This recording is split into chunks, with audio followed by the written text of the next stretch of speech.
मुंशी प्रेमचंद की कहानी माता का हृदय। माधवी की आंखों में सारा संसार अंधेरा हो रहा था। कोई अपना मददगार दिखाई न देता था, कहीं आशा की झलक न थी। उस निर्धन घर में वो अकेली पड़ी रोती थी और कोई आंसू पोंछने वाला न था। उसके पति को मरे हुए 22 वर्ष हो गए थे। घर में कोई संपत्ति न थी। उसने ना जाने किन तकलीफों से अपने बच्चों को पाल पोस कर बड़ा किया था। वही जवान बेटा आज उसकी गोद से छीन लिया गया था। और छीनने वाले कौन थे? अगर मृत्यु ने छीना होता तो वो सब्र कर लेती। मौत से किसी को द्वेष नहीं होता, मगर स्वार्थियों के हाथों ये अत्याचार असह्य हो रहा था। इस घोर संताप की दशा में उसका जी रह रहकर इतना विकल हो जाता था कि इसी समय चलूं और उस अत्याचारी से इसका बदला लूं जिसने उस पर निष्ठुर आघात किया है। मारूं या मर जाऊं, दोनों ही में संतोष हो जाएगा। कितना सुंदर, कितना होनहार बालक था।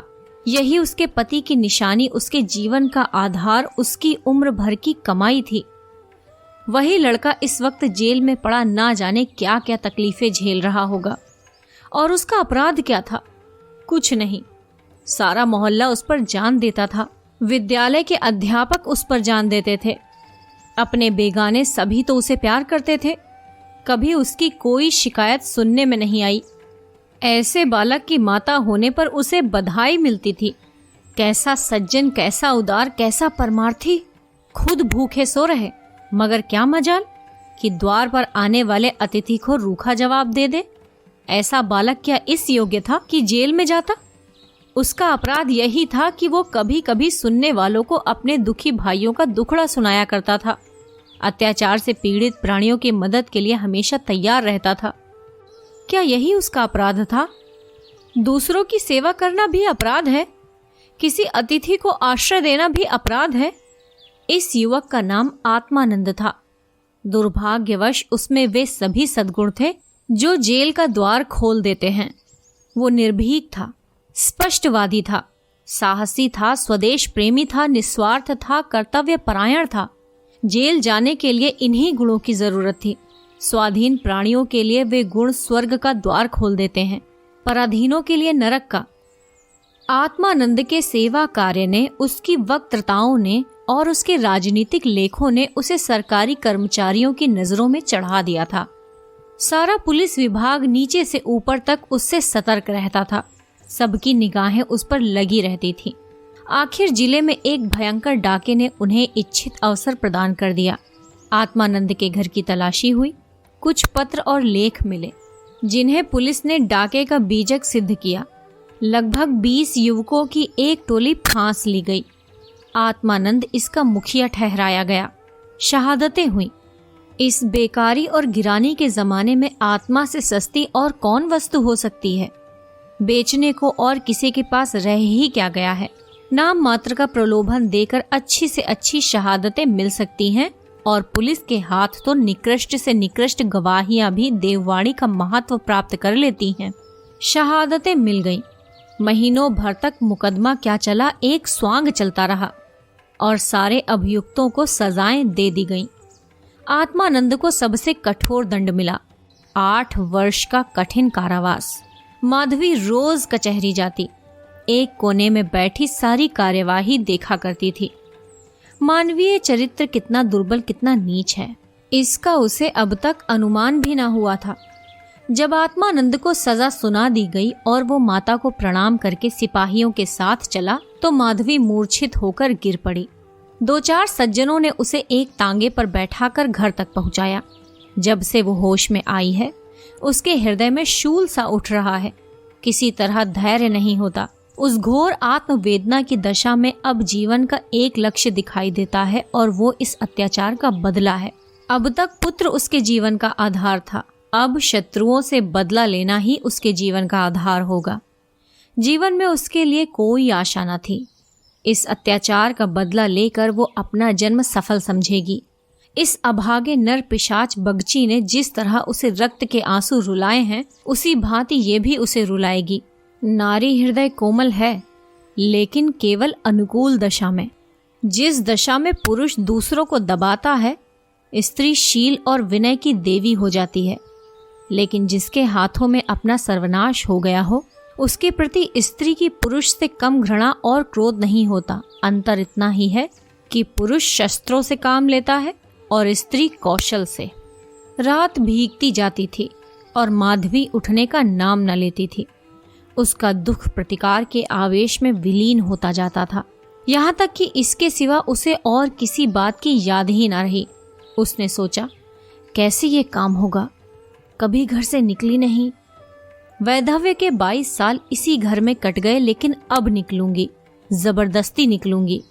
भिखारिन बनूंगी, टहलनी बनूंगी, झूठ बोलूंगी, सब कुकर्म करूंगी। सत्कर्म के लिए संसार में स्थान नहीं। ईश्वर ने निराश होकर कदाचित इसकी ओर से मुंह फेर लिया है, जब भी तो यहाँ ऐसे ऐसे अत्याचार होते हैं और पापियों को दंड नहीं मिलता। अब इन्हीं हाथों से उसे दंड दूंगी। संध्या का समय था। लखनऊ के एक सजे हुए बंगले में मित्रों की महफिल जमी हुई थी। गाना बजाना हो रहा था। एक तरफ आतिशबाजियां रखी हुई थी, दूसरे कमरे में मेजों पर खाना चुना जा रहा था। चारों तरफ पुलिस के कर्मचारी नजर आते थे। वो पुलिस के सुपरिटेंडेंट मिस्टर बगीची का बंगला है। कई दिन हुए उन्होंने एक मार्के का मुकदमा जीता था। अफसरों ने खुश होकर उनकी तरक्की कर दी थी और उसी की खुशी में ये उत्सव मनाया जा रहा था। यहाँ आए दिन ऐसे उत्सव होते रहते थे। मुफ्त के गवैये मिल जाते थे, मुफ्त की आतिशबाजी, फल और मेवे और मिठाइयाँ आधे दामों पर बाजार से आ जाती थी और चट दावतें हो जाती थी। दूसरों के जहाँ 100 लगते वहाँ इनका 10 से काम चल जाता था। दौड़ धूप करने को सिपाहियों की फौज थी ही, और ये मार्के का मुकदमा क्या था, वो जिनमें निरपराध युवकों को बनावटी शहादत से जेल में ठूस दिया गया था।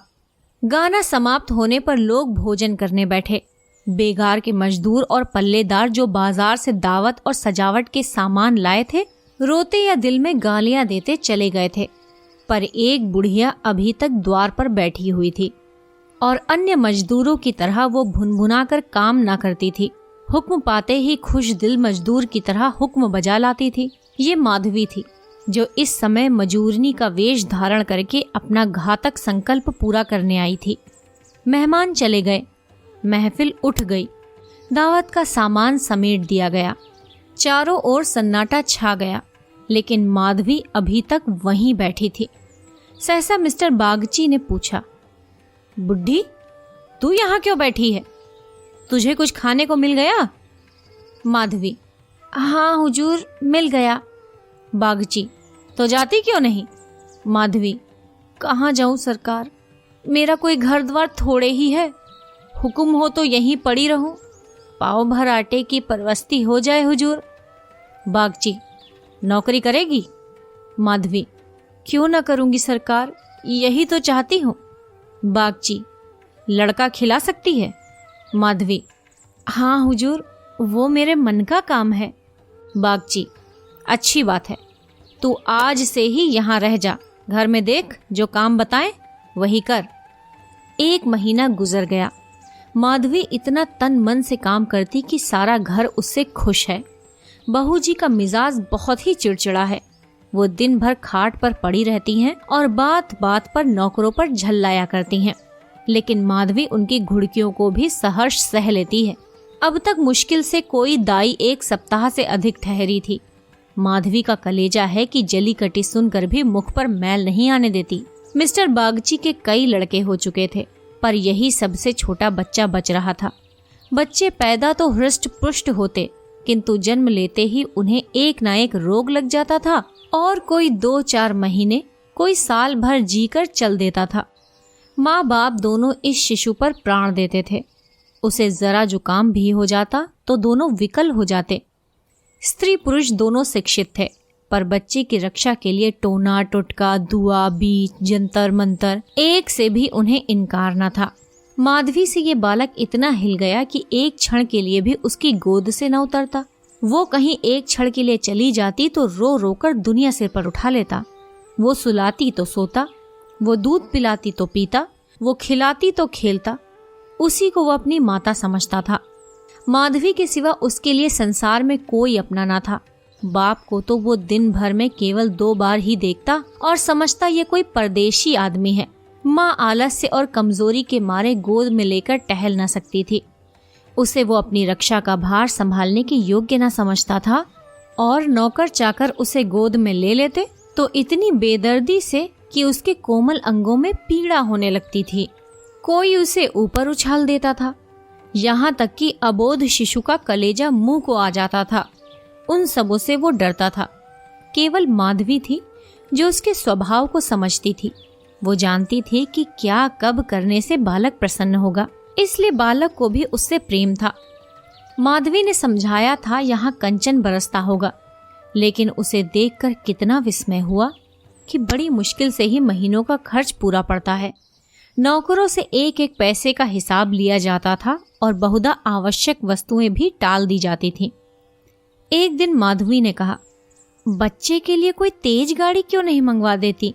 गोद में उसकी बाढ़ मारी जाती है। मिसेस बागची ने कुंठित होकर कहा, कहाँ से मंगवा दूं? कम से कम 50-60 रुपए में आएगी। इतने रुपए कहाँ हैं? माधवी, मालकिन आप भी ऐसा कहती हैं? मिसेस बागची, झूठ नहीं कहती। बाबूजी की पहली स्त्री से 5 लड़कियां और हैं। सब इस समय इलाहाबाद के एक स्कूल में पढ़ रही हैं। बड़ी की उम्र 15-16 वर्ष से कम ना होगी। आधा वेतन तो उधर ही चला जाता है। फिर उनकी शादी की भी तो फिक्र है। 5 के विवाह में कम से कम 25,000 लगेंगे। इतने रुपए कहाँ से आएंगे? मैं चिंता के मारे मरी जाती हूँ। मुझे कोई दूसरी बीमारी नहीं है, केवल चिंता का रोग है। माधवी, घूस भी तो मिलती है। मिसेस बागची, बूढ़ी, ऐसी कमाई में बरकत नहीं होती। यही क्यों?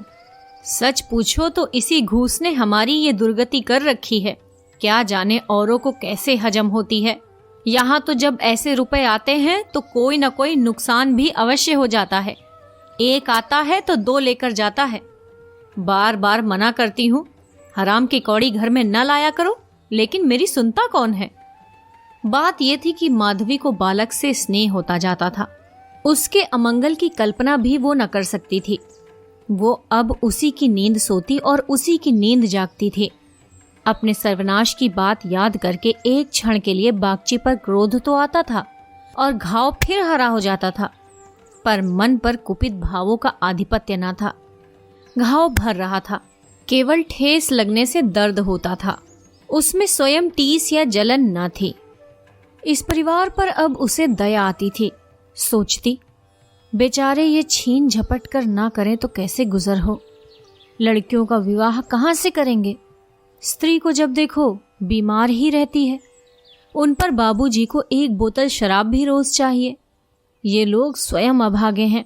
जिसके घर में 5-5 कुंवारी कन्याएं हो, बालक हो होकर मर जाते हो, घरनी बीमार रहती हो, स्वामी स्वयं शराब का लती हो, उस पर तो यूं ही ईश्वर का कोप है। इनसे तो मैं अभागिन ही अच्छी। दुर्बल बालकों के लिए बरसात बुरी बला है। कभी खांसी, कभी ज्वर, कभी दस्त। जब हवा में ही शीत भरी हो तो कोई कहाँ तक बचाए। माधवी एक दिन अपने घर चली गई थी। बच्चा रोने लगा तो माँ ने एक नौकर को दिया, इसे बाहर बहला ला। नौकर ने बाहर ले जाकर हरी हरी घास पर बैठा दिया। पानी बरसकर निकल गया था। भूमि गीली हो रही थी, कहीं कहीं पानी भी जमा हो गया था। बालक को पानी में छपके लगाने से ज्यादा प्यारा और कौन खेल हो सकता है। खूब प्रेम से उमंग उमंग कर पानी में लौटने लगा। नौकर बैठा और आदमियों के साथ गपशप करता घंटों गुजर गए। बच्चे ने खूब सर्दी खाई। घर आया तो उसकी नाक बह रही थी। रात को माधवी ने आकर देखा तो बच्चा खांस रहा था। आधी रात के करीब उसके गले से खुर-खुर की आवाजें निकलने लगी। माधवी का कलेजा सन्न से हो गया। स्वामिनी को जगा कर बोली, देखो तो बच्चे को क्या हो गया है? क्या सर्दी वर्दी तो नहीं लग गई है? हाँ, सर्दी मालूम होती है। स्वामिनी हकबका कर उठ बैठी और बालक की खुरखुराहट सुनी तो पांव तले जमीन निकल गई।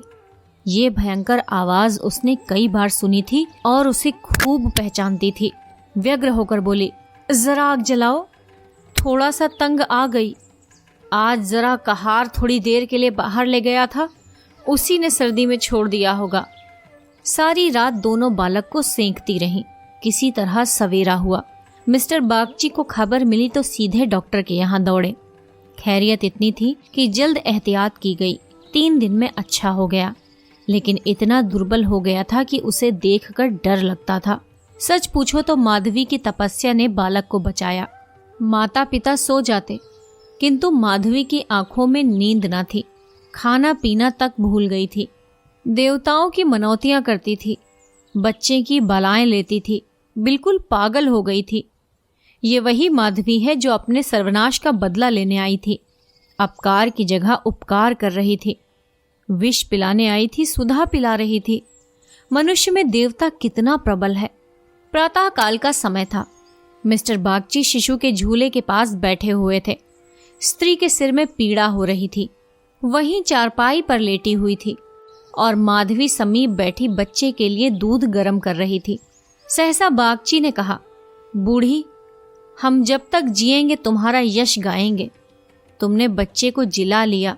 स्त्री, ये देवी बनकर हमारा कष्ट निवारण करने के लिए आ गई। ये ना होती तो ना जाने क्या होता। बूढ़ी, तुमसे मेरी एक विनती है। यूं तो मरना जीना प्रारब्ध के हाथ है, लेकिन अपना अपना पौरा भी बड़ी चीज है। मैं अभागिनी हूं। अब कि तुम्हारे ही पुण्य प्रताप से बच्चा संभल गया। मुझे डर लग रहा है कि ईश्वर इसे हमारे हाथ से छीन न ले। सच कहती हूँ बूढ़ी, मुझे इसको गोद में लेते डर लगता है। इसे तुम आज से अपना बच्चा समझो। तुम्हारा होकर शायद बच जाए। हम अभागे हैं। हमारा होकर इस पर नित्य कोई ना कोई संकट आता रहेगा। आज से तुम इसकी माता हो जाओ। तुम इसे अपने घर ले जाओ, जहां चाहे ले जाओ। तुम्हारी गोद में देख फिर मुझे कोई चिंता न रहेगी।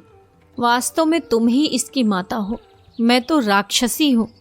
माधवी, बहू जी, भगवान सब कुशल करेंगे।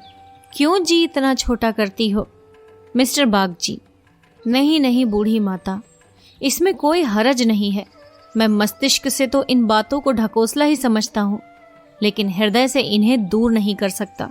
मुझे स्वयं मेरी माता जी ने एक धोबिन के हाथों बेच दिया था। मेरे 3 भाई मर चुके थे।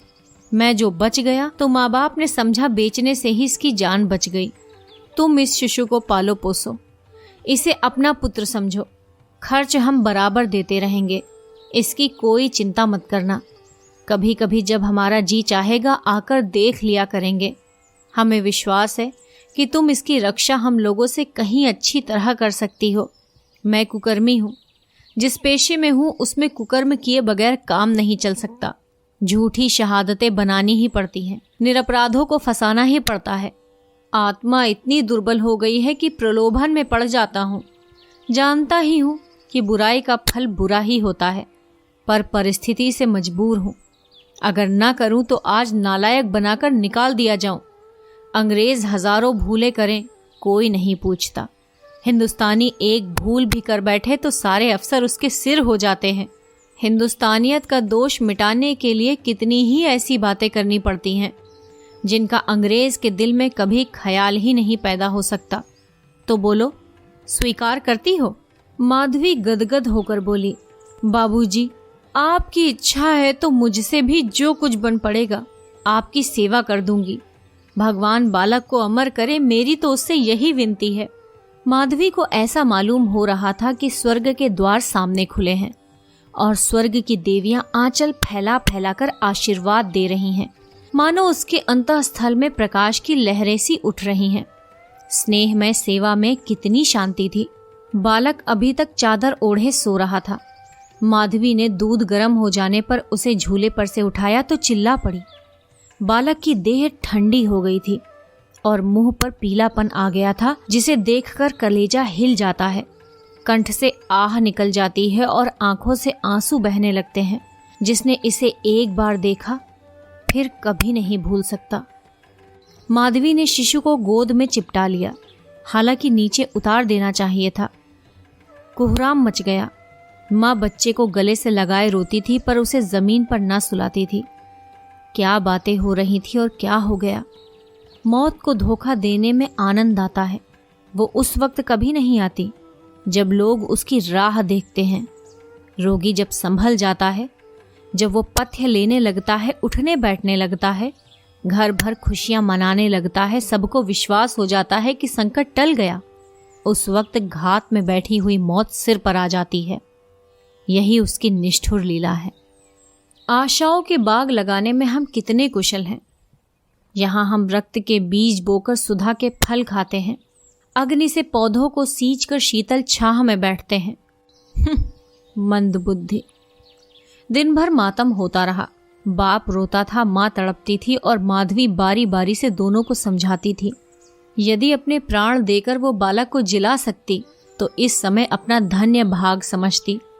वो अहित का संकल्प करके यहाँ आई थी और आज जब उसकी मनोकामना पूरी हो गई है तो उसे खुशी से फूला न समाना चाहिए था।